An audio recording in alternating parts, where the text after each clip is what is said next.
with honors in mechanical engineering with minor in petroleum engineering from UTP and masters in petroleum engineering from Imperial College London. Throughout 16 years of his experience in oil and gas industry, he had developed various technologies in the areas of fluids and its application in the sector primarily in hydrocarbon production and operations. He had published numerous SPE papers covering mainly oil field chemistry and its application in respect of flow assurance and best practice in remediation of formation damage. He also reviewed hundreds of papers and as a review committee on various SPE conferences, symposium, and workshops. So without further ado, I would like to welcome Mr. Anwarudin for his sharing session. Please welcome. Okay, thank you, moderator. Thank you for organizing committee. Thank you so much. Thank you for the introduction. So we have a very blessed day today. I have another milestone for myself, able to connect to very important people in my life, which is you all. Actually, not my boss. Actually, you all are more important to me. Anyway, thank you for your, you are able to slot in your own busy schedule to learn something. I hope it is interesting. I hope it is value adding, and you will get something, when you finish your 1 hour session with me. So I've been in UTP. I was like this. I was a student just like you. I graduated from UTP in 2004 from mechanical engineering faculty. Phase of my life. In fact, to be honest with you, I can guarantee that I can say that that's the most memorable phase of my life among all the phases I had. During my childhood, we have colorful life. I think each and every one of you will, but I'm not sure how you feel. So, and getting into work, I started to feel that I actually like being student more. And I always wish that, could I just go being the student. I hope all of you enjoy and live the moment too, and hope in your time when you grown up, hopefully you have the same feeling like me. So that is the one reason why I always get continuity through programs. There's other opportunities too in UTP. So today, what I'm trying to do today is actually I want to make sure that each and every one of you participate fully. And at the end of the day, something you learn, something to take away. I don't want that to be any other a classroom lesson that you have, which you can easily catch up by book.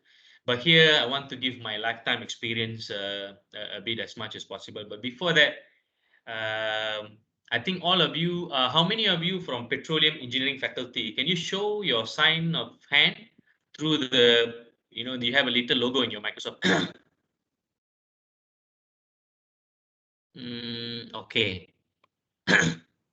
How many? Okay, so that's okay. How many of you not from engineering faculty? So you all can put down your hand first. Okay, how many of you are not from engineering faculties? Means others, huh? Other than none of you. So I believe all of you are engineering. So okay, I can pace my discussion. So since you're all engineers, I think you have to understand a little bit of the context of how the world today as we see and why it is like this today, and what we can understand from today. Actually, there's no point going to you and ask, what do you want to be in 5 years? What do you think you'll be in 5 years? I think there is better way of putting this together, because in 5 years, none of us actually know what exactly future looks like, and how can we decide our own future in 5 years. So what we can do is we can understand something of the message of today. I think that's what trying to elevate you of based on that, what I think if I would do if I'm you. Back, let's say if I'm given the opportunity to know what's going on. Okay. Sir, I'm so sorry. But I think you have some connection problem because there are a lot of lagging in your voice. I don't know if it is only me, maybe, or others also have the same problem. Okay, that's good. Thank you for the feedback. I really like it. Can every one of you raise those who cannot have my oral conversation clearly? Can you please raise your hand?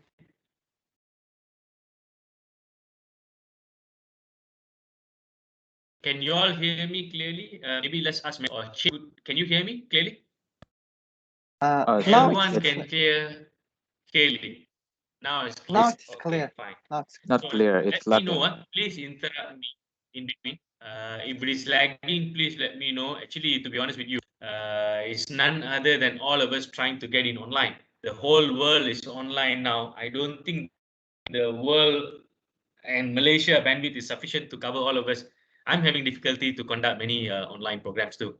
So I hope it's okay now. Let's proceed for the next slide. But please interrupt me if you cannot. I'll try to switch to another Wi-Fi network. Yes, let's go with the next slide, please.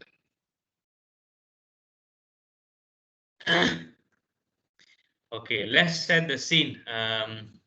If possible. Okay, next slide. To start with, I have a question to all of you. Okay. Let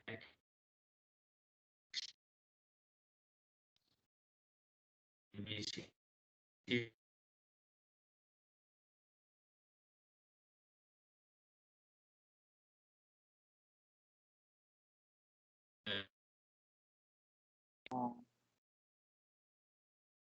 I think there is still lagging, right?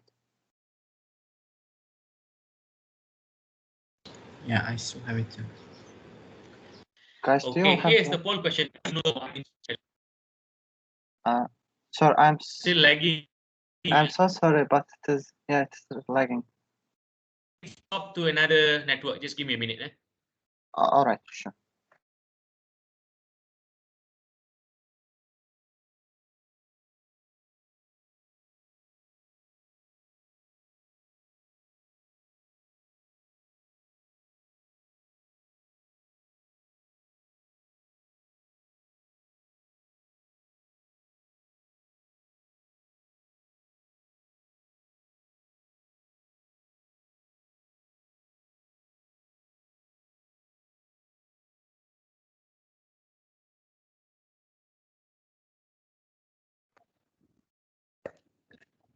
Hi everyone. Is it better now? Yes, it's better now. Oh yes, Much it's better. better. Yeah, I it's better. just swapped to other network. I got total of 3, so this is my second trial. Okay, so need to see how your polls are. So this is a question. So all of you can read. Basically, what it says is actually fossil fuel is the most demanded source of energy for the entire world, and it stands as 80%. When I was like you, the time when I was student, it was slightly more than that. I think about almost 90% or so, about 18 years ago. So now it's standing at 80%. So what do you think it will be at 2030? Will increase more demand or something else happen where other type of energy source come into the play? You just want to test your general understanding. So go ahead.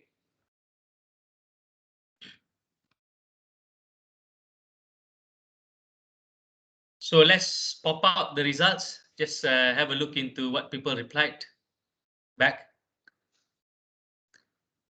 Hello, whoever moderating the slide, can you get the previous slide? Can we see people respond? How many people responded? You can check it from the chat. Okay. Chat All section. right. Yes. Let's see. So okay, looks like that's good. Looks like all of you got it pretty right. Actually, to be honest, there are so many factors involving in deciding this number. But most of the agencies responsible, relevant international agency like EIA, responsible for statistics, agree that it will be 60 to 80% based on the past. Again, the feature was predicted based on past. I can tell you, I know where it's come from because, as I said, I know what it was about 16, 18 years ago, right? So if you see on the chart, by 2040, let's prospect another 40 years. The renewables and nuclear, the coal, natural gas, and oil is the remaining. It's actually slightly less than 80%, about 75-ish, So what it means is actually we are not, we might not, we will continue to be dominant source of energy, but there are other opportunities coming into the picture. It used to be very small amount of opportunities from the renewables and alternative energy, but it is going to be interesting to see in the future, which I will talk about it more. Next.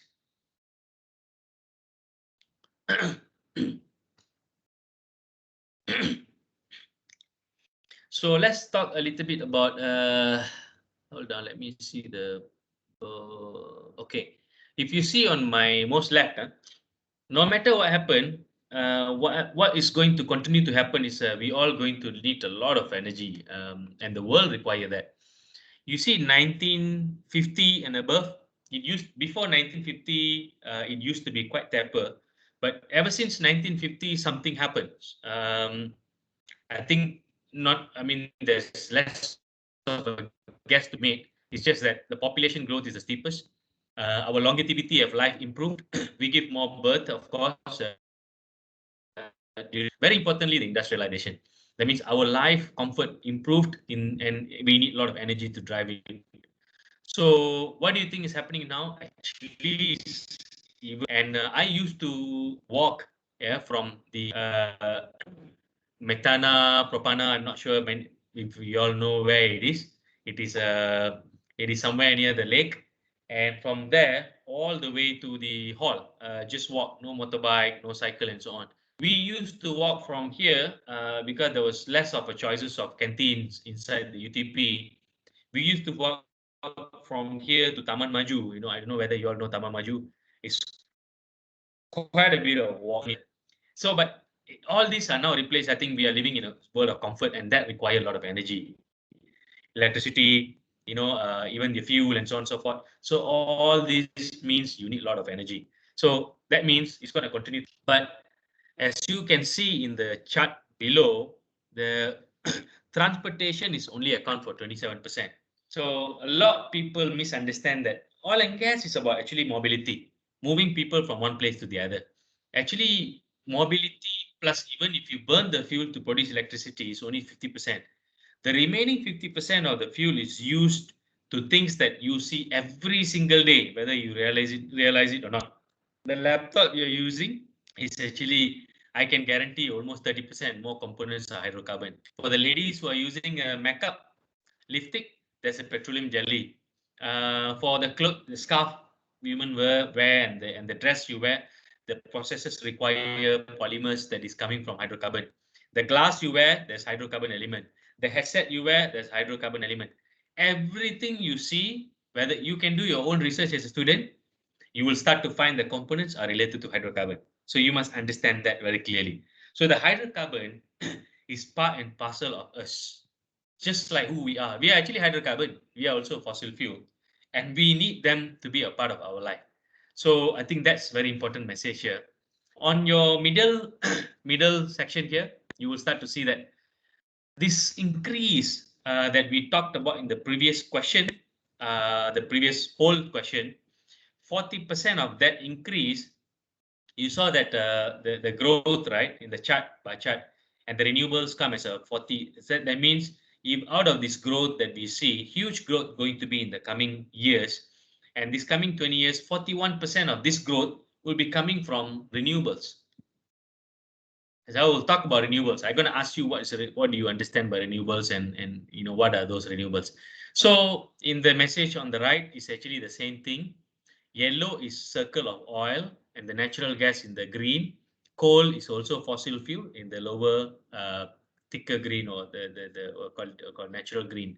So the rest of it below is all the smaller bubbles are the normally renewables. You can see on the left is before, during the current stage 2018 to 2020, you can say so. 2040 is on the right. You can see the bubbles are doubling for renewables, but what's happening to the oil is still growing, but very marginal. So that means in 2018 to 2040, we're going to have millions of graduates.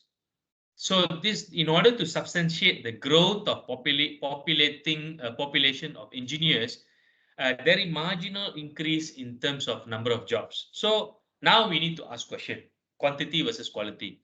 How many of that number of jobs can satisfy the people need, and whether or not we need to change the demography of the jobs in order to make sure that, this is where the technology come into picture. So whether more engineers, less technicians, a lot of technical professional and very little support services, and this thing you need to understand too.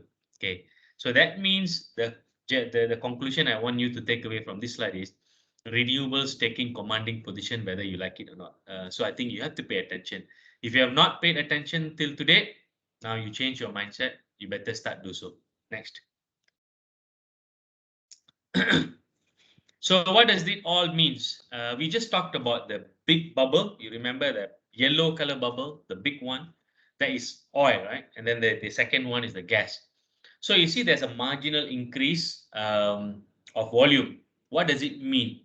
It means the industry going to grow very marginal. So what it means, again, you have to change the way it works. Maybe more technical professional, less non-technical professional. So who's going to do the work? The technology going to do the work. So that it reduce the number of people requirement of the number of people, because we have let your amount of money going to go grow very little. So when your amount of money that going to grow little, now you got to make sure that you are still profitable. If the industry is not profitable, like even let's say you open a coffee shop, if the coffee shop is not profitable, there's no reason for you to open the coffee shop and maintain the coffee shop to do coffee. It has to be profitable, right? So in order to make it profitable, all this technology come into the picture. This is why actually people don't do artificial intelligence and machine learning and so on to make to feel good, to feel great.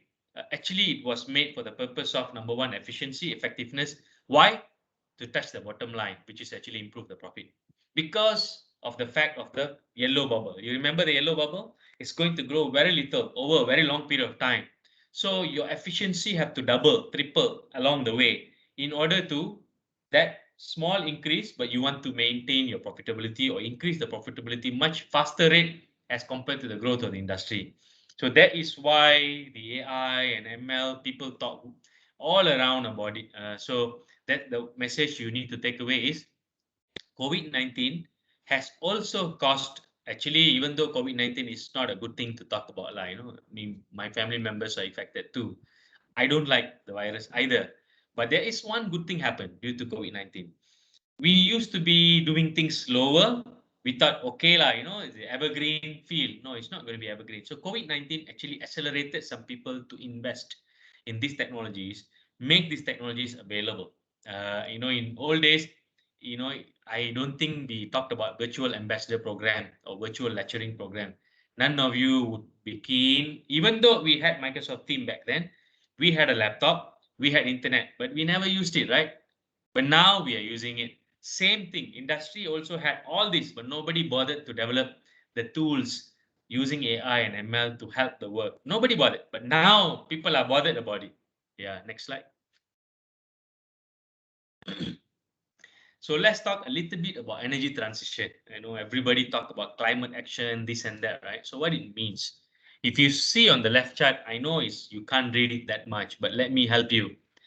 What you see on the y-axis is the percentage of proportion of the energy mix. The green field you are seeing is actually a graph. The graph shows that how much of the green energy means anything that is renewables, anything that have very little effect to the environment is going to grow. Actually, it's the same message of the first poll questions. The green color paddy field that you are seeing is actually a graph by itself, and is keep on growing, and there are very important milestone that's happening around the world. This is actually, to summarize, 2024, the first one, as you can see there, there is a lot of decarbonization initiative is taking place. And then, as you can see, the next milestone is keep growing and growing and growing. So any energy operator or hydrocarbon operator like PETRONAS, Shell, and so on and so forth, they usually have this map. And this map come from collective information understanding what's happening today, what is envisaged, where the new trend coming from. So here is particularly done by PETRONAS. So they foresee solar and wind as one of their primary factors to improve their proposition of how they grow. So when they put this graphic, it means that there's a strategy going forward. So in order for the company to thrive with this strategy, then they will also need the people with that mindset and that skill set.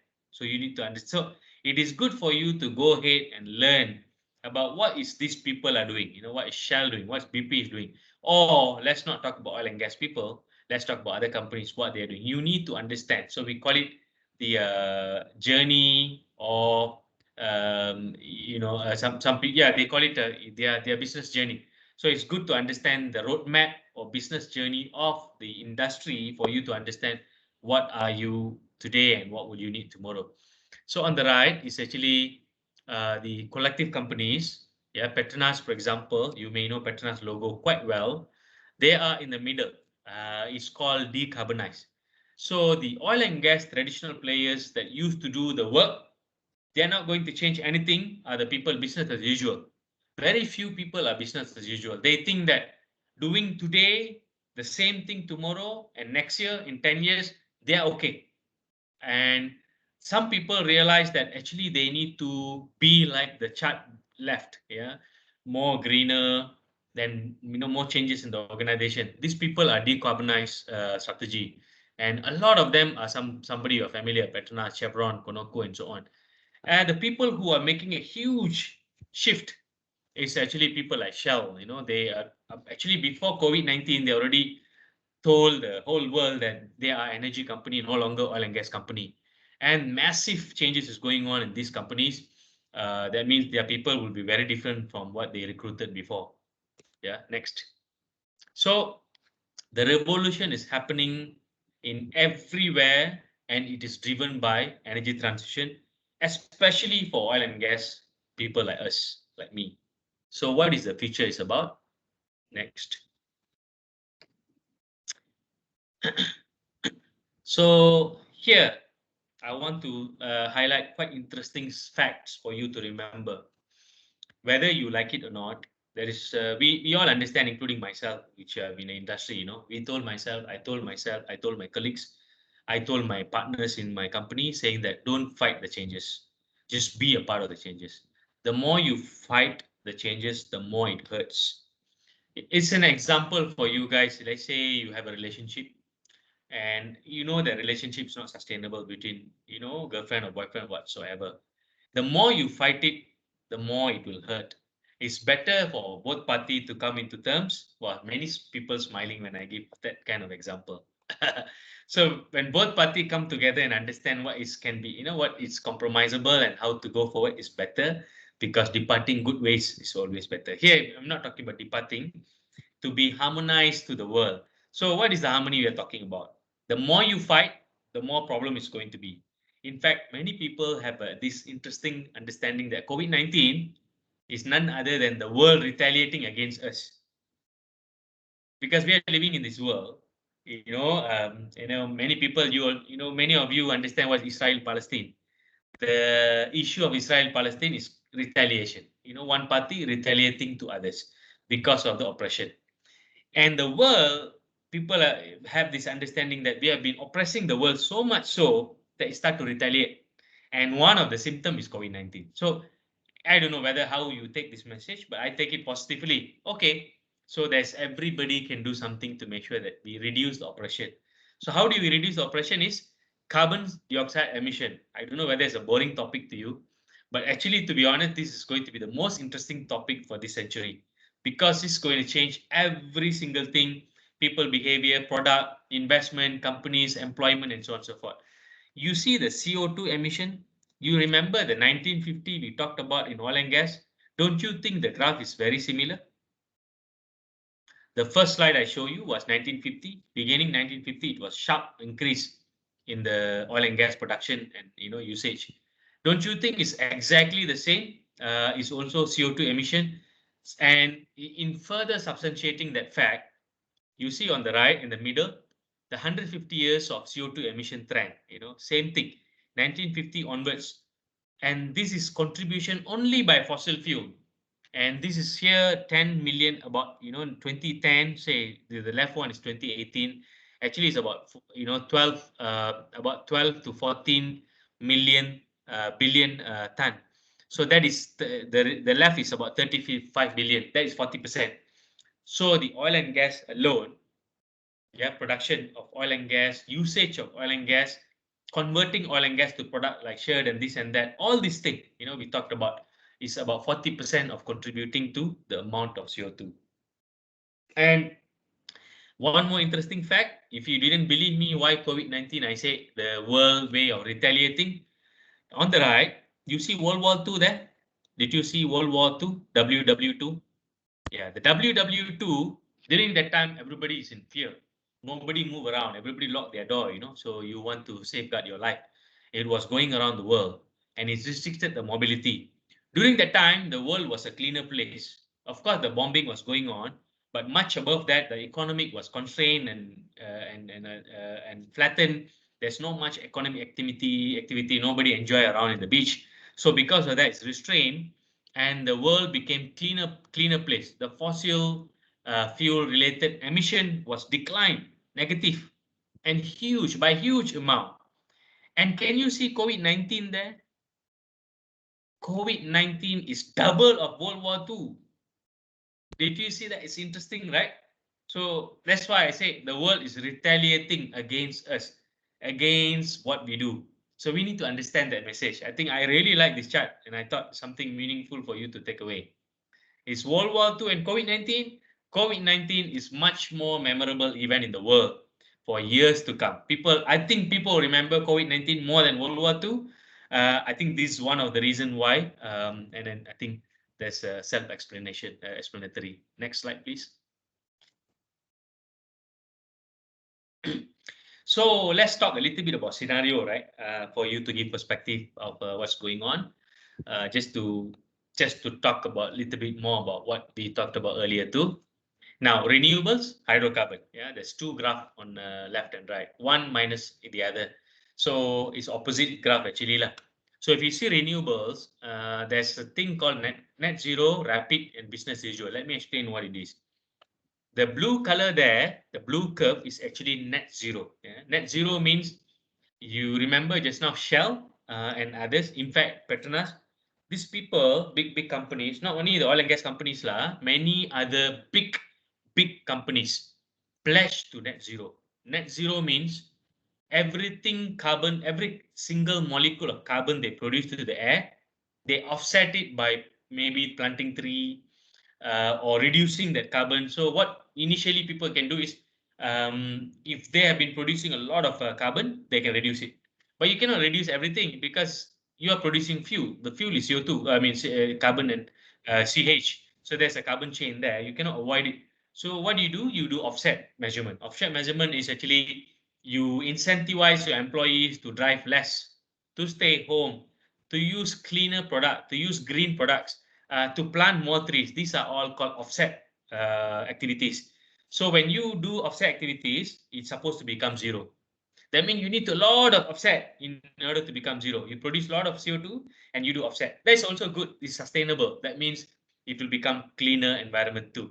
Rapid means you restrain your ability to produce CO2. So you reduce it further very aggressively. There are other companies who do that too. You cannot make it zero, but you can reduce it to substantial amount lah. And business as usual, you do nothing. Hey, COVID didn't happen to me. I'm not going to care about what other people say. I just do what I need to do, and people don't, you don't comply to, what do you call it, Paris agreement. You don't comply to Kyoto rule. You don't comply to anything. You say, I just do what I need to do to make money. So in this situation, also renewables still going to continue to grow, simply because there's a lot of incentive for renewables to grow. Maybe less in Malaysia, but a lot in other region. Example, Norway. Norway is very famous nation to produce hydrocarbon, but the entire nation is driven by water energy. I mean, hydrodynamic energy, from water dam and so on and so forth. the commercial building, of course, the car mobility, there's electric car and fossil fuel and so on. But the energy sector there for residential and so on is completely driven by green energy, 100%. Simply because there's so much of water dam, there's so much of energy related to hydro available, so they want to maximize. That's the reason why they're growing. And in the best case scenario, which is the blue color, which is everybody start to adapt, we can have a faster growth by 2050, not much longer. By the time you will be 2020, you will be 30, you'll be 50, you'll be looking forward for retirement lah. You'll be looking at, okay, what should I do? Some people have been thinking that, should I retire in the industry or should I have my business? At that point, it will be 60% renewables.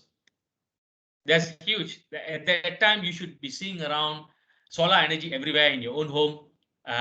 You should be seeing wind tunnel everywhere. So that's a scenario that we are talking about in 30 years. Believe me, it is possible. You might think that it's not possible. It is possible.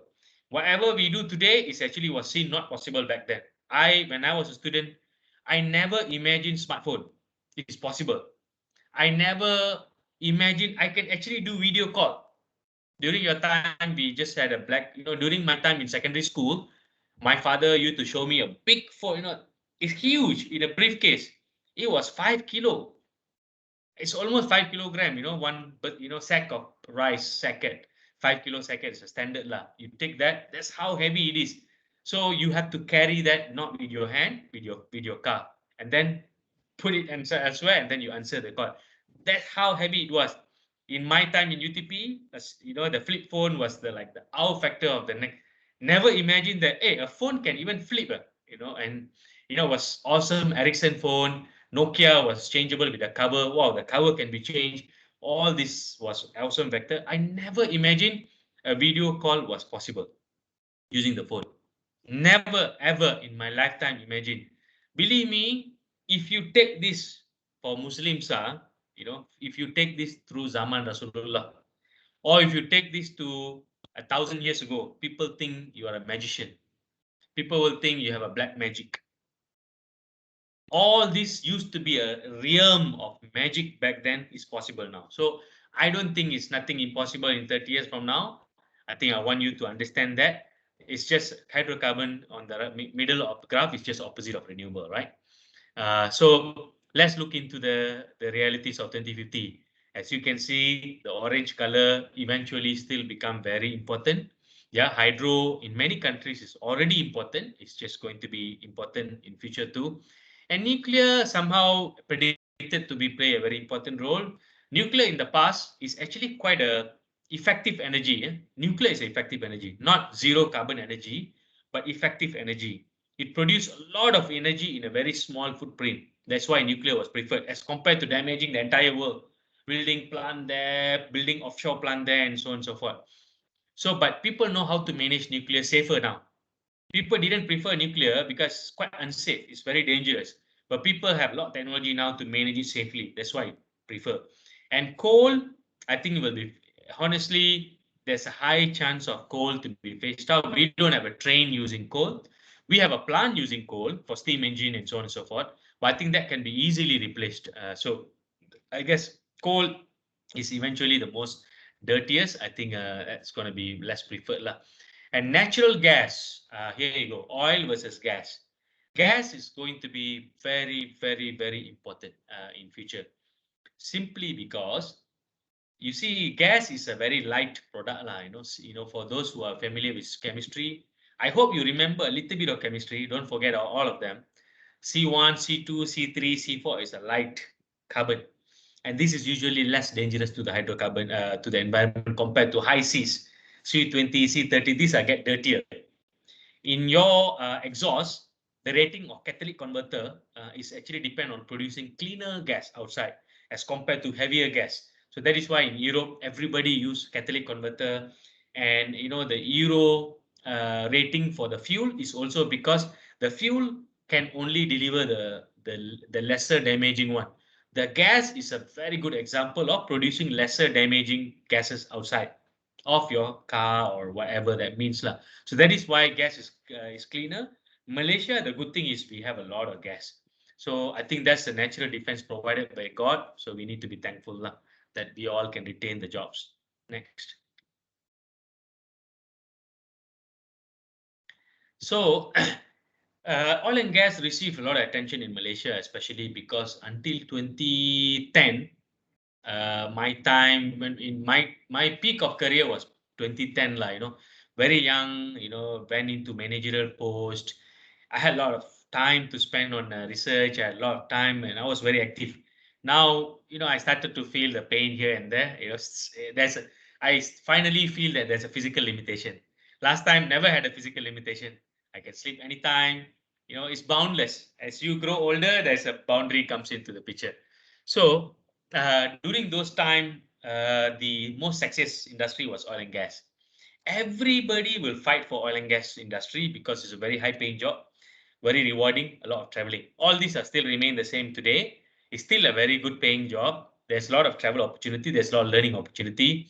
At any point of time I travel, I never had the same faces, every year I always have different colleagues, sometimes every month, and every nationalities also change. In one environment, I go to Turkmenistan, I got 20 different national work together. The next time I'll be in Brunei, the next time I'll be in US and UK. Every single place. I almost traveled to almost 40 different countries already by now. And I've met probably almost, and if not all, majority, or at least I would say 40, 30 to 40% of world nationalities and races already, and different language. That is very difficult. That kind of message you can't get from every other industry, but you can get it from oil and gas because its mobility is required. But energy sector is different. It's a very infrastructure. You got wind tunnel, this and that. It's very steady. It's related to national infrastructure. But this is different. You go around the world. So that's why the investment were opportunist in that. And we were driving about 30 to 40% of Malaysian economy. To give you a flavor of the number, the total workforce, the highest at one point was about 200,000 people. Now we got about 440, 120 to 130,000 people. It used to be slightly more than that. I think 200 people was working in Malaysia alone. Only Malaysians lah. The foreign nationals were another statistics. There were substantial foreign nationals too. 250,000 people. Do you know what's the total employment at that point of time? Total employment was about 5 million. So we represented a very small minority of the total employment, but we were having 30% to 40% of economy. That is why we were seen a most important community back then. But we are still important. Every single employee is important. Next.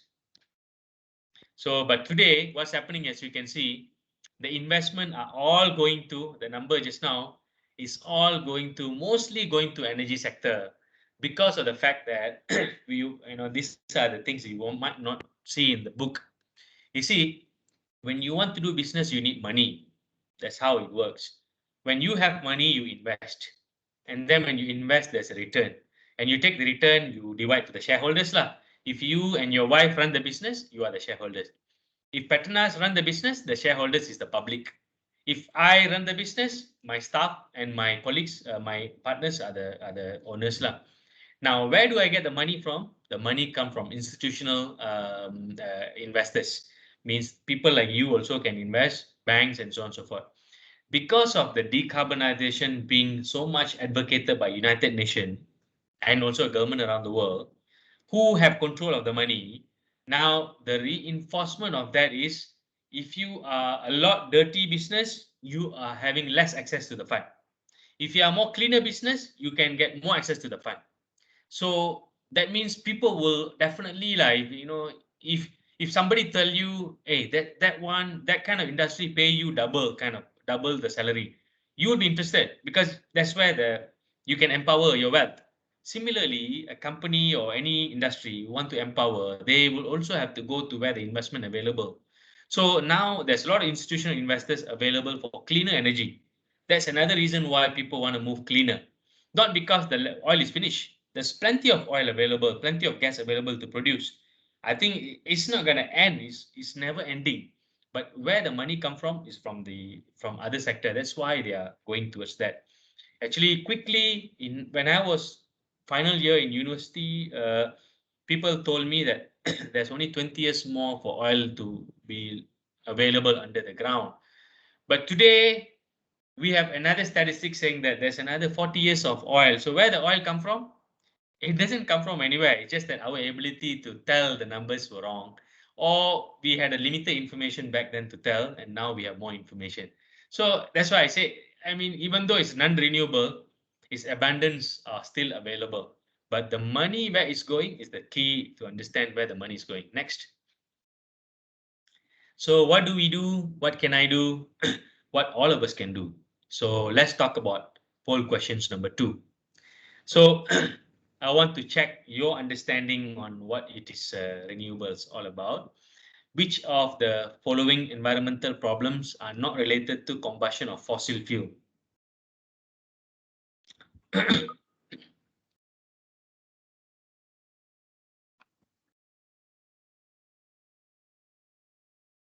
Okay, let's see. Let's collect some answers.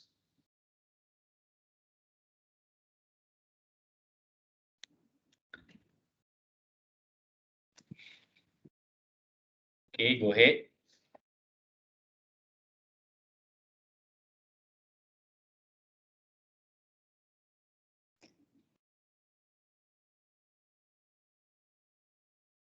Those who answer this question correctly, they all be employed.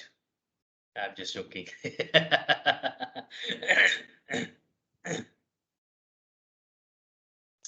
Okay, anyway, you all can continue to answer, but I think you all got it right. It is nuclear radiation. So people can have not so confident on probably smog. Smog is actually entrapment of gases like H2S, CO2, and so on. And that means it's created by the smoke that we release. Greenhouse effect is the where they're making the ozone layer getting thin, and that is why the greenhouse effect start to happen. How does it getting thin? Because of the CH related molecules too. So I think that's why the greenhouse is also a part of it. Only nuclear radiation is due to nuclear energy. I think that is a side effects of nuclear power. Yeah. Okay. Next. Okay, let's talk a little bit about now what is relevant to you too. Whether you like it or not, there's one interesting thing you can learn about oil and gas is the red color curve. I think is crude oil price, and the blue color curve is actually the employment. Don't you think it's almost the same, following a very similar trend with a gap of 6 months or 1 year? Very similar, right? So that means the companies in oil and gas, it's not that they want to reduce the employment. What they do here is this: the moment price drop, they want to defend the profitability almost immediately. The vacancies are available, but they have to stop taking in order to minimize the cost. I mean, people is whether we like it or not, we have cost, but of course we provide value. So cost versus return. So we are a cost. I'm the cost. I used to be the cost, but now I'm the cost by my own because I also own a company. So anyway, so as we are being cost, there's a value. When the value diminishes, value come from oil price. So when the value diminishes, you have to reduce your cost. So that's why there's a lag. So usually when the oil price drop, then they start to freeze the headcount. Then slowly the headcount reduces and then it's reflected. So that's what you see. So what does it mean? So I already told you there's a direct correlation, and this has caused a lot of problem over the years. Cyclic, up and down and up and down. So actually the industry got frustrated. So in a major way, today there's a big movement called reset. So the reset movement is about getting away from this vicious cycle of getting through the same problem over and over and over again. So that is why people are trying to have a sustainable ecosystem. Like for example, $100, $120 actually is not sustainable. It's not employees make money, somebody else make money. The speculators make money, and the people who trade make money. There's so much of trading people in oil and gas that make money more than the industry itself. The moment the fuel is pumped to the vessel that carry to Japan, and then immediately it's out of hand because the traders come into the picture, bargaining about the ships and the cargo in the ships. And then there's so much of forecasting that by the time ship go to Japan, what will be the price? That's called spotting. And the people who do spot make another layer of money. So this has caused so much of havoc in the industry. I hope that we don't need all these people, but believe me, without these people, you cannot even sell the price, sell the crude oil and gas and so on. So whether we like it or not, it's a natural problem that inherited. So how do we manage this? We manage this by using this OPEC. If you all know what this means, OPEC is a collective nations under the cartel group that decide pricing rather than let these speculators decide the pricing. OPEC was born. We also have NATO. NATO is another group who don't agree with OPEC. And then we have now many people going for natural hedge. Hedge. Natural hedge mean you hedge against other type of fuel source like solar and so on and so forth. So you try to make your balance where your revenue is a bit steady. So your effect of oil price have minimal effect on your revenue. When the company have a minimal effect on the revenue, you can maintain your employment and you can plan better. That's another reason actually why people prefer go to a better mix of oil and gas plus energy. So what will happen is all the oil companies will be preferably transformed to energy companies. So what are you realizing from this trend? So you must realize your priorities. Your priorities is to learn new things. Your priority is to understand from this and make sure you're equipped. You cannot be a student saying that I'm excellent because I know what is written in my fluid mechanics book, what is written in my exploration book, geology and geophysics book. That is not sufficient. I think in today's environment, whether you believe or not, my hiring process is very simple. I screen the resumes. I select about the best resumes that know how to write resumes, because the most important thing is you must know how best to write resumes. Because if you're an employee, if you don't know how to communicate to other people effectively, I think that's a major problem that you have there. So if you don't know how to communicate about yourself through your resume, we have problem too. So we got no choice to screen the resume. And I give 5 minutes pitching of self video, about video tape, about what you have learned and so on and so forth. And make sure that the conversation later in the interview is not about who you are and what you have done in the university. The conversation is about, in the interview, what you would like to know more and what did you learn more outside the campus and not related to your subject matter. Because the 5 minute video I will watch already by the time I meet you in the interview. So that means you need to understand the priorities of where the trend is. So there's insight that you need to get into. So if you have time to spend, please, if you're fourth year, fifth year, this is your crucial time to do less gaming, less social chatting. If you have a social chatting into Facebook related to subject matter that help you is fine, but you need to balance yourself. Excessive social media usage without any direction can be leading you nowhere, unless you want to be if you can use it effectively to be advocator to activists, that's completely fine. You learn something new.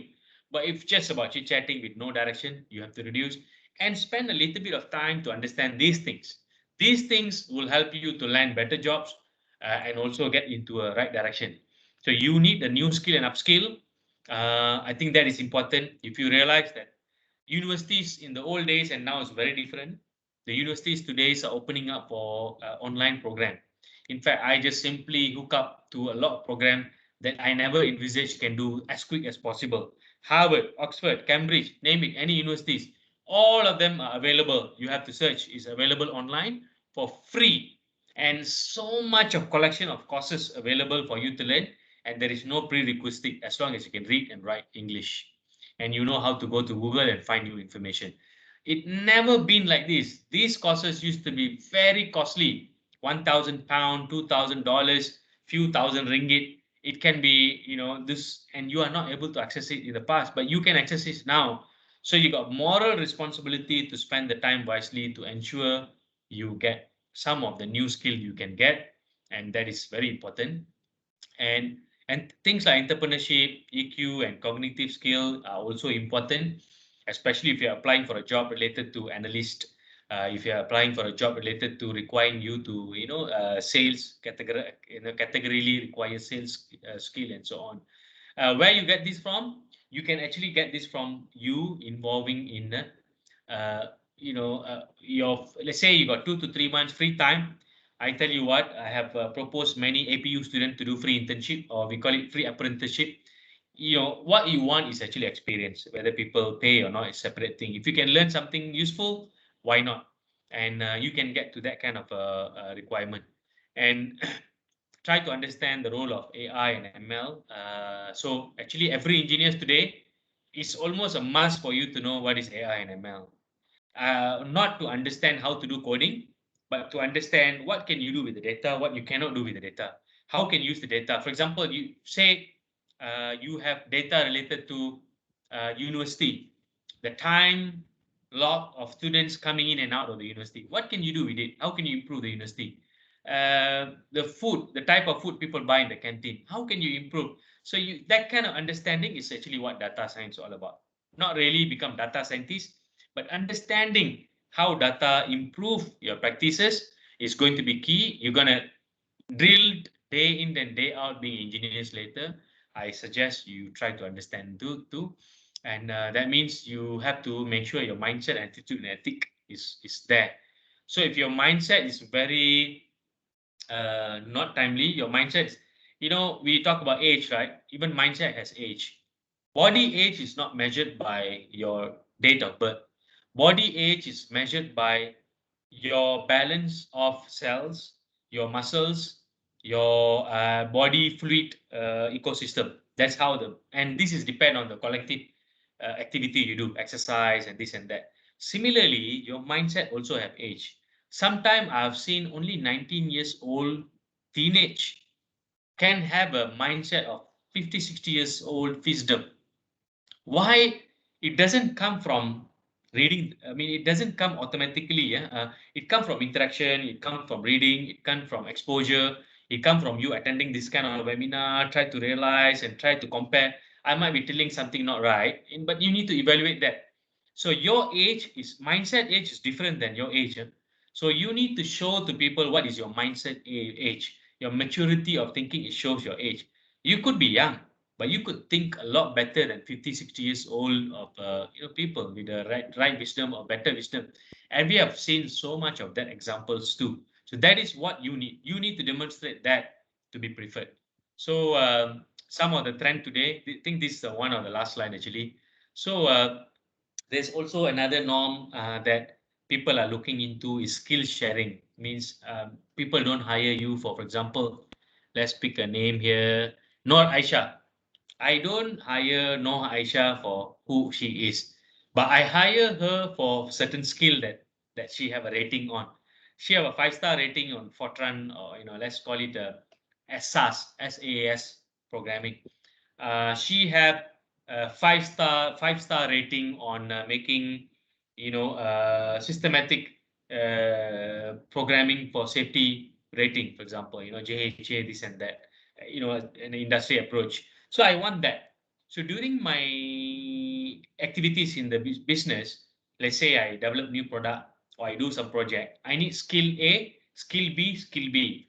I need skill A 200 hours. I need skill B 1,000 hours. I need skill C, I don't know, a few hundred hours.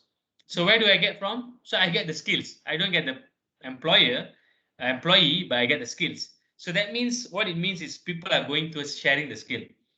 It's not impossible in future you start to see that, no, Aisha, instead of telling that I'm an employee, she will tell that I'm a resource for company A, B, C, D, E. You got the point? It's very similar to Grab. We used to have a taxi, and the taxi, belonged to one driver, for example. Now, this taxi is belong to the entire community by shared by Grab. So we all have drivers, but everyone had what they need at the right time, at the right place, at the right price. So similarly, this can be a very profound thinking of what it can be in 5 to 10 years time, whether it's relevant while you are working, this can happen, or future graduates, it can happen. That means the strengthening of the skill set become more important than preparing the mindset of being an employee. So I think that's how the savviness is going to be. Okay, next slide. I know it's a bit of a thing. So what you don't want to be is the most left. I honestly never imagined this will happen too. Back in 2019, I liked national history. My dad always talk about I came from Kepala Batas lah. I wrote in my LinkedIn. Came from Kepala Batas village, a very small village in paddy field, surrounded by rubber estate. My father, we had a very modest family, modest lifestyle. I never had the ability to buy comic books and this and that. But believe me, we used to tell a lot of stories, and these stories passed over generation. And it's actually historical facts of Malaya occupation, Japanese occupation, British occupation, so on. So I start to love the history. I mean, start to read history. I like to read so much about Israel-Palestine conflict and so on and so forth, just for the sake of understanding history, and I'm passionate about. He never buy toys because we can't afford to buy expensive toys like or gadgets. But we start to learn how to make toys from coconut tree. Coconut is shell and this and that. We used to make our car using coconut shell, potong dua. We cut into half, that become a tire. So all this. So because of that, I like DIY so much, and I do that at home as well. So what you don't want to be is the left picture, where because of you're not having the ability to develop yourself, you're so stick to that norm, and then you become outfaced. You are become irrelevant. So not necessarily what you have, the privilege you have today can be the same thing that deprive you in the future. So I don't know whether you get the message or not, but you have to ensure that you are able to learn the basics so that you can always develop. Don't rely too much on the privilege. Having the most fantastic simulating software and this and that. I think you must imagine that what happens if the software is not around. So you still have to make sure that you are able to do it, right?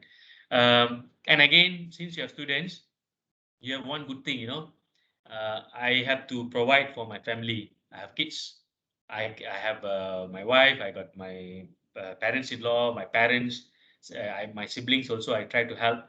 So I have a limitation. I cannot take that much of risk from what I do. I do take a lot of risk back then, but now I have limited amount of risk which I can take. For you guys, there's one absolute favor you have in your hand, which is your age. Because of your age, you can take enormous amount of risk. Today, you can decide like this. Tomorrow, you can do 180.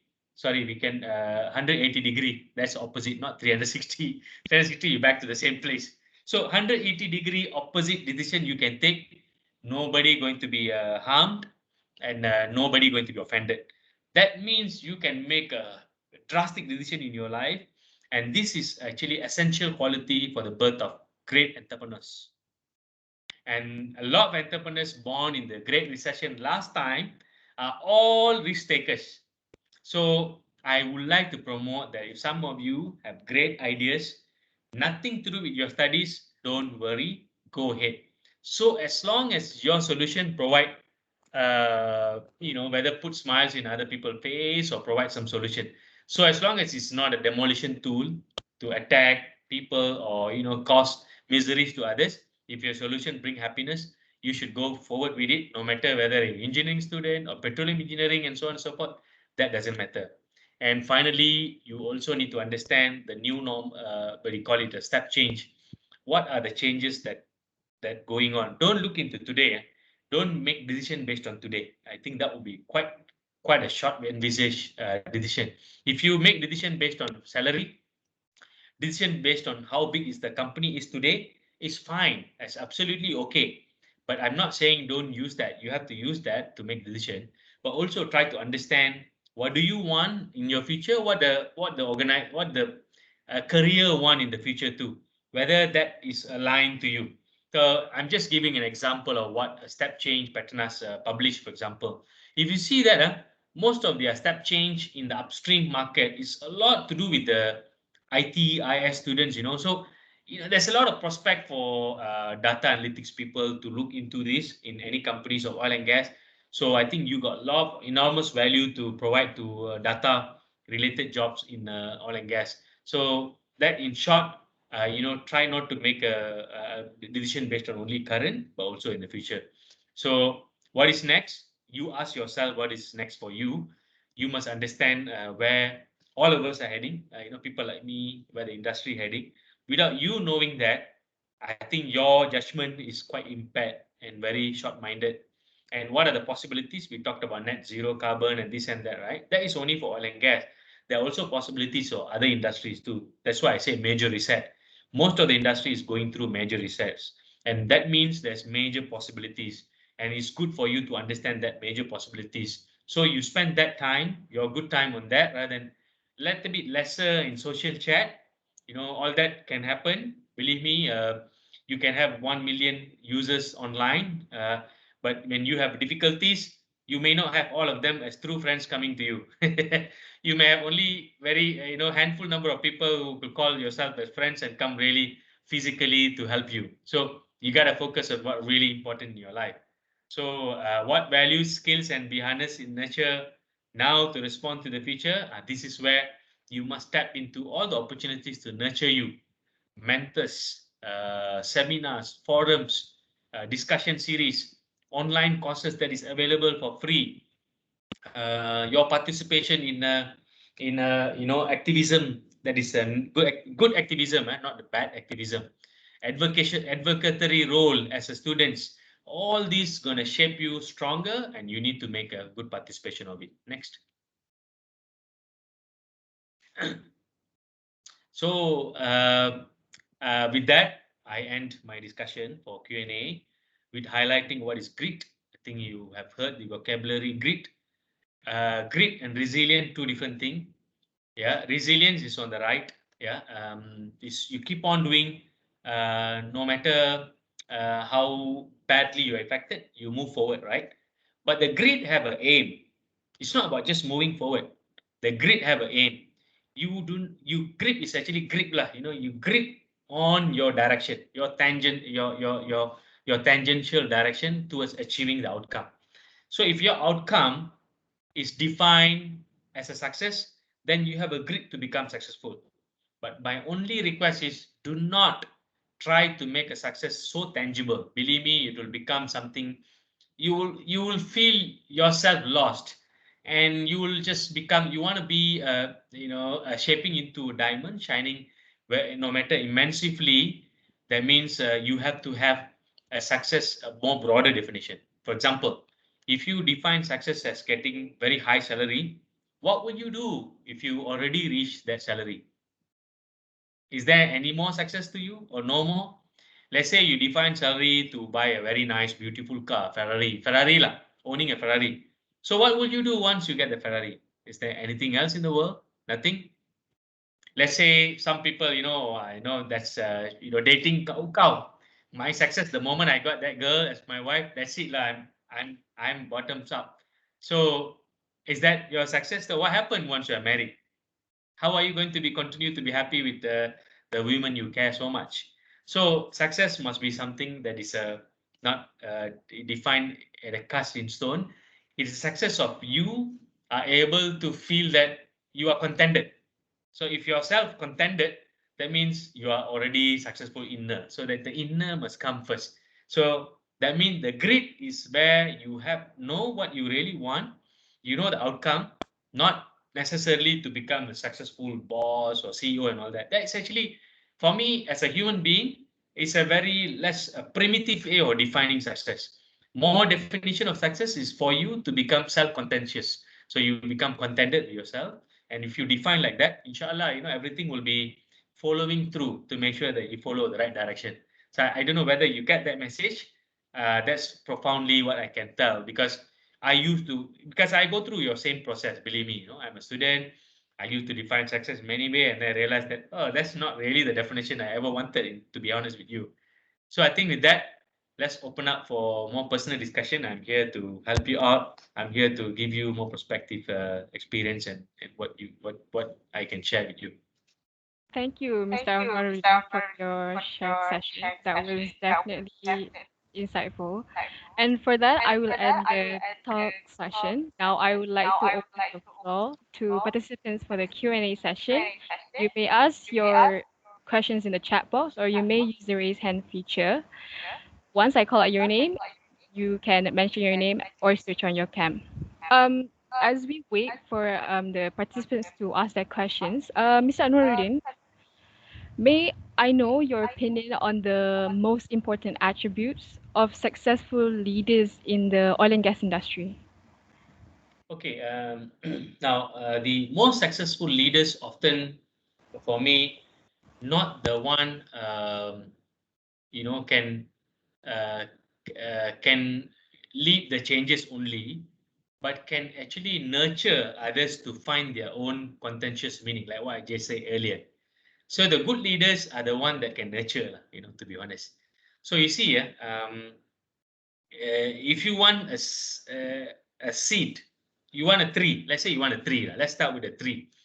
You want a very productive tree. So in a leader perspective, you want a very productive tree. What you do, you get the right seeds. Seed. You need to start with the seeds. You get the right seeds and the right environment.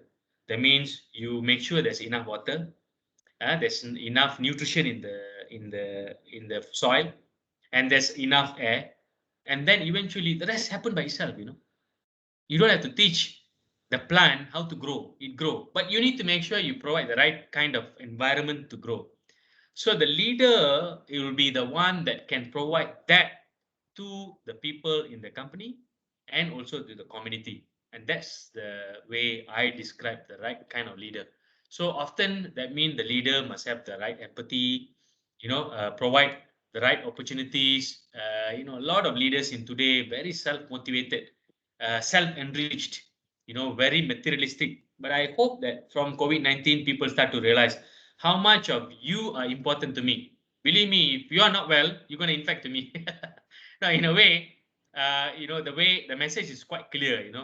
What happened in another country is very important to me. What happened to another religion, another race, and another people is important to me. So that means we all are responsible to each other. Cannot be just self-oriented, just want to be, self-successful. So that's why I give this the example of the seed and the tree. That's the kind of leadership we need. Thank you, thank you. Okay, so we do have a participant who raised his hand. Anil Jordan, would you like to unmute yourself? Yep, thank you, Noraisha. Mr. Anwar, thank you for the wonderful session. It is actually one of the most interesting that I've listened to. When I compare to others, well, this is a very good session. So I'd like to acknowledge that you said about your analogy, the seed and the tree. I really like it, sir. Now, my question is, okay, so you mentioned this now during the session that you open up a company, right? I would Yeah. like to know how much of experience, how many years of experience, or when, at what point did you decide to open the company? Why and how did you do it, sir? It's a multiple questions, but I hope you can answer it. It's all linked. Yep. Actually, thank you so much, Anil. That question is very personal to me, but I can be very open. The intention of me answering this, please don't take it wrong. Nothing against any culture, but I want to highlight something. No, it's I okay, sir. came from a very deprived situation deprived situation in a way, less opportunities to get resources, lah. Let's put it that way, right? So when I got to job, I was quite lucky in the sense that the first job I got was for PETRONAS, to understand the big stuff. Understanding so many people work for same objective is fascinating. Then I got an R&D opportunity, to research and development in US. It's very lucky. I'm not sure how many people can get that luck, right? But we cannot depend on the luck, lah. We have to do something like that. So when I got the opportunity, one thing I realized that the more enviable society means we always envy, wow, we should have been like them. We should be like that. And then I realized that what differentiates them and us is actually the ability to develop solution, the ability to develop technologies. Then I realized also that there's one systematic way of depriving um, the ability to get the resources, means the ability to provide solution. Malaysia believe me, have everything. We have university, we have this and that, but there's not much outcome of the research. There's not much outcome producing something useful. It's always very academic, but there are always good one also coming out, but that's not enough. Then I realized that in the perspective of MNC, multinational company, I don't want to name any company. I was fascinated of or the fact that the MNC I joined, the founder of that company was very provokeful and ability to drive the company to the state of it is just simply using ability to produce technology. And Leonardo DiCaprio was acting in that role in Aviator, the movie called Aviator. So I was very fondful of that movie back then. But anyway, so when I went and observed this, I realized that we Asians, we always see the black box and try to only see the outside of it and try to apply. And very little we know that how much, especially oil and gas perspective, we don't produce that technology. We always use it. Then I start to ask myself what's going on in Malaysia. In Malaysia, we have about 3,000 to 4,000 companies, but most of them are just users of technology. And they are very happy with it because at the end of the day, they got the money. But the problem is whether it's sustainable or not, that's another question. So then I came out, okay, I want to take the first section of myself. I was actually in a very comfortable cushion in the company, growing at a very fast, and fast growing environment. I immediately came to this realization that it's not sustainable. Obviously I will be used again to promote that usership. So I want to change that. I want to advocate something different, using young people, which actually fresh. They can generate ideas and they can make it happen, provided that they have that systematic process of how to do it. And the moment I go into the cycle of doing it, immediately I don't want to wait any further. I step up. I resigned from the company immediately after I got the realization, and I went to do my master's postgraduate. And in the postgraduate, I even more understood how important it is for people to control, to produce technology. The society that can control the technology actually can control the economy. So that I understood very well during my postgraduate. I saw that with my own eyes, with what I call walking encyclopedias. During my time I did postgraduate in Imperial. During those time, my lecturers were those who actually created the technology, and then they sold off to, for example, to Sambaji and so on and so forth. They retired, and this became a dominant features of the industry. And I could see them. They were walking. I could talk to them. That made me even more excited. So when I finished my postgraduate, the first thing I came back is I shared the idea to companies which had money. Back then in Malaysia also, we have a lot of rich companies. So I proposed that, and some companies agreed to it. And then I start the division with a lot of young people. Almost all are fresh graduate, except for only 2 or 3. So to answer the second question of you, age is not important. What is important is actually young people can do more here. Because in order to produce technology, you have to challenge the norm and challenge the status quo. But if you're so much engraved into something that you used to do all the time, it's very rare for you to challenge the status quo. Otherwise, or you may not be able to see outside the box because you are seeing that every single day and you're so good at it, and you become very, very much into expertise of that. Then you definitely you have a lack of competency in that. So I prefer the young people actually. And we grew from one person, we grew to 40 people. But the problem with Malaysian companies always is, again, I'm not naming any company. You might not be able to know the company name from me. That's not right for me. The politics lah. And then the politics start to take place. When people see some result, then politics always come behind. So then I decided, okay, doing something is fine. Now I have to be a decision maker to get rid of politic culture from the work. So that is when 3 years ago, from that, I made a very painful decision to leave behind what I created, together the entire lock, stock, and barrel with the entire team and so on and so forth. And then I used all my hard-earned money, and I collected all of them, invested, and then started my own company. And I needed some financial assistance, so I sold 60% of my company to another company, and they gave the fund more, and then we developed. The good thing is I did not had a lot of money like back then, because the bigger company had all the money. But there's one thing I had. The failure not failure lah. Even if you don't complete lah, that will teach you one thing, which is experience. So I had experience of doing it. So this time around was faster. So I did that for almost 6 years to grow to certain level. within 1 year, I managed to do everything I did in 6 years the last time.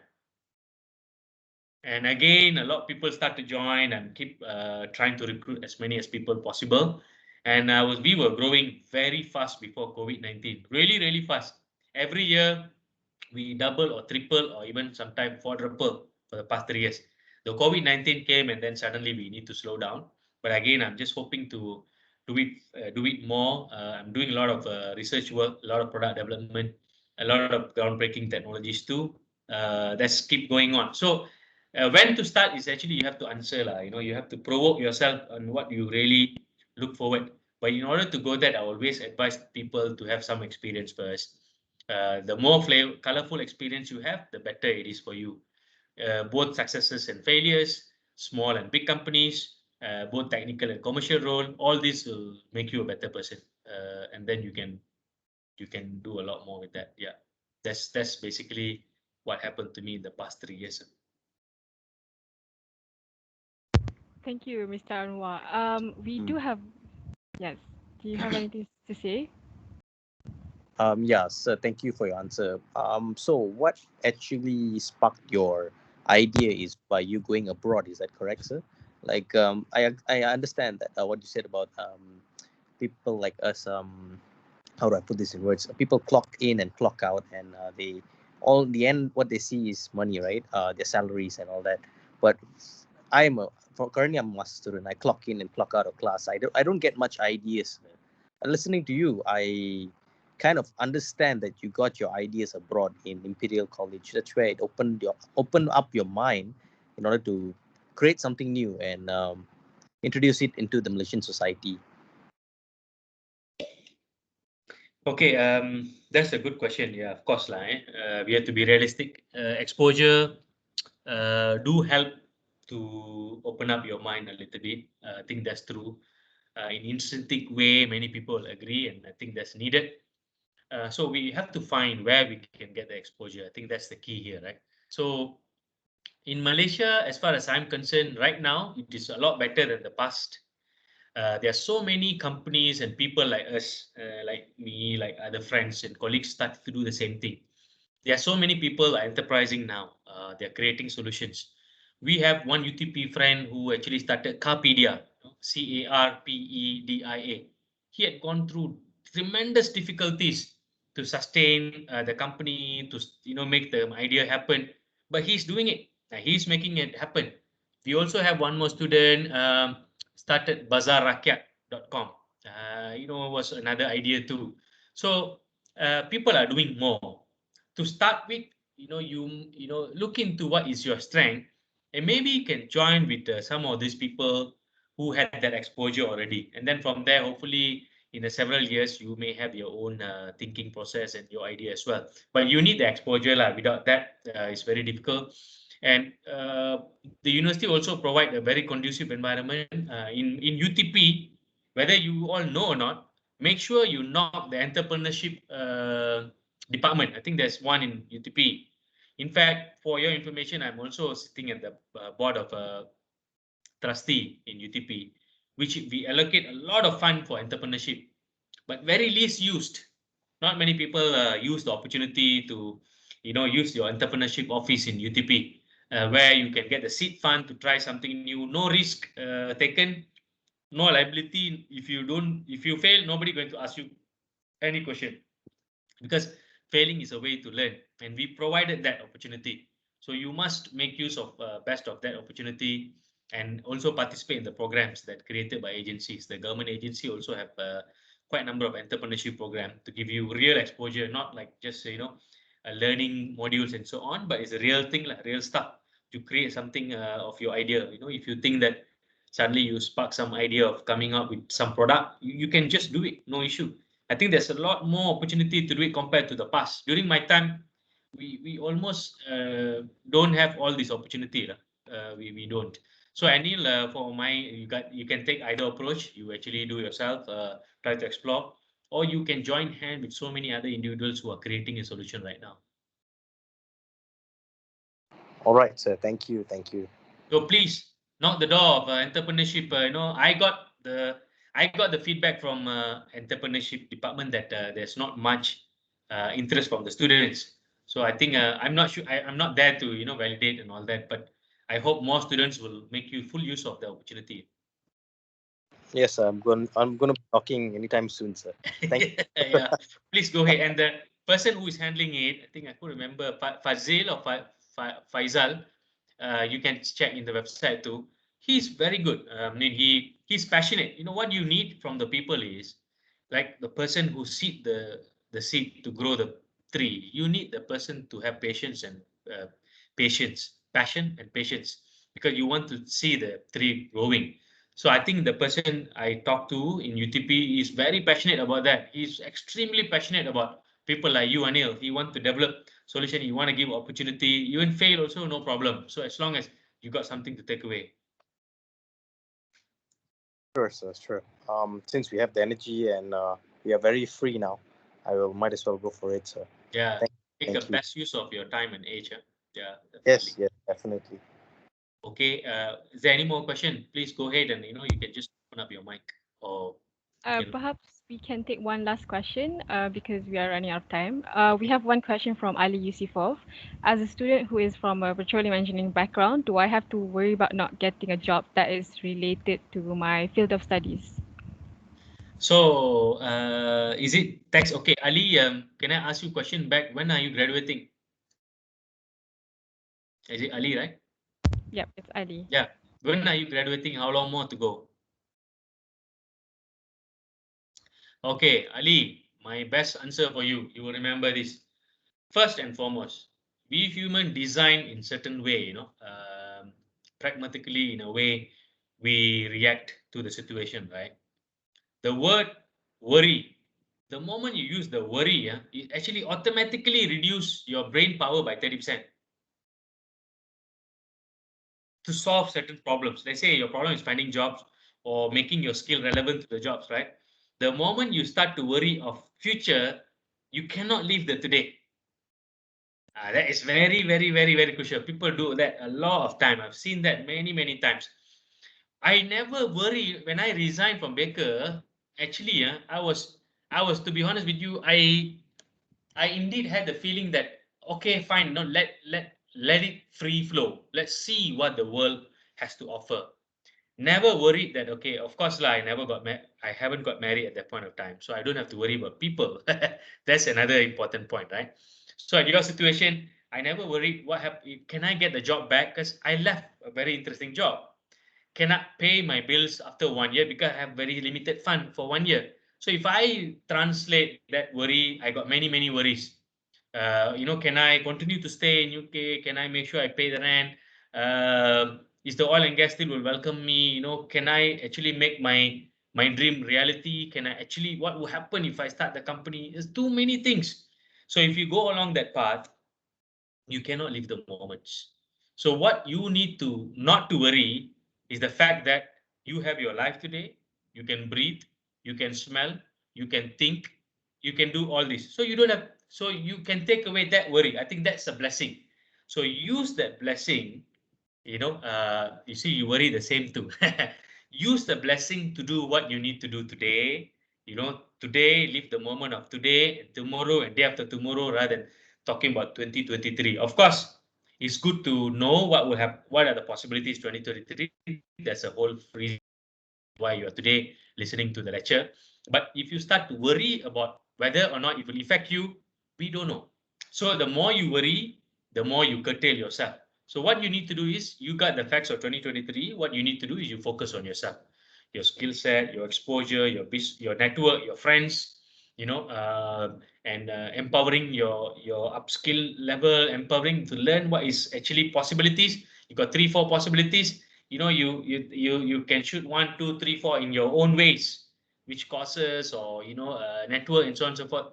The knowledge and information empower you. So the least you can do is empower you. The worst you can do is to worry you. So don't worry too much. The end of the day, this planet has been a planet that is giving a habitual place for everyone, and a lot of things that what will happen in the future that is beyond your control at that point of time is definitely beyond your control. So if you worry about what is beyond your control in 2023, you lose the 2022, 2023. These 2 years you're losing out. So let the 2023 to come, and by then, hopefully you already focus on 2021 and 2022, that you have the right skill, right network, right information, right access, all this made available to you to act upon it. The worst thing you can do is you waste this 2021 and 2022 by excessive, for example, not again, Ali, nothing against you. I'm talking about other people also, right? Worry about spend time unnecessarily on things that is not beneficial. So that one you can make an immediate action too. I think that's my way of answering. If you all don't mind, I want to a student who is from petroleum background, do I have worry about getting a job? Okay, I would like to address Ali. Ali also on the job on oil and gas, right? Petroleum engineering. I think petroleum engineering, actually, to be honest, you can learn any engineering. Petroleum engineering, very specifically, it's not a fundamental engineering. It's actually application of science and engineering. Relates to physics, chemistry, and this and that. So being a petroleum engineering doesn't mean that only have to focus on petroleum principles alone. There are so many principles come with the petroleum engineering. And secondly, oil and gas is here to stay. Don't worry too much. Oil and gas will go as far as another 100 years or 200 years. The only difference is that 100 years or 200 years going to have certain demography of the employees. And that demography is depend on what was the consequence of economic direction or growth.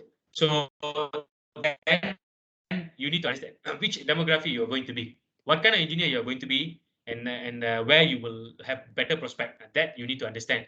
But at the end of the day, we still need petroleum engineers, we still need mechanical engineers, we still need all kind of engineering. But there is a change of demography going to happen. What technical professional, non-technical professional, what are the role that today the technical professional do will be replaced by AI and ML. You need to understand that too. So this is the part of, and then can you actually play important role to value add to AI and ML? Can you actually make them better use and make them more efficient and so on? So those are the things you can come into as a petroleum engineering student. So I've been always advising to academic institution to include courses like data science, courses like new energy, energy transition course, and all that to make sure that you're empowered. I think if the courses are not offered in UTP, you make sure you take yourself. I think probably all the question answered. Is there any more question? If no, I leave it to moderator. All right. I think that is all for the Q&A session because we have reached our time limit. So I apologize for the unanswered questions, but if you do have more questions, you may send in your inquiries to the speaker through the form provided in the chat box. Again, you can also access my LinkedIn. You go to LinkedIn, yep. Find out who is Anwar, ANWAR. You just can reach me out, message me, right? All right. Again, I would like to thank Mr. Anwarudin for answering the inquiries from the students. I'm glad this Q&A session has made many students clear their understanding about this program. So before we end this program, I would like for our honorable guest, Mr. Anwarudin, and as well as all students and committees of this event to switch on their webcams for the photo session. Yeah. So I'll give everyone a minute to get ready, especially to our Muslim girls. I hope everyone can participate in this photo session.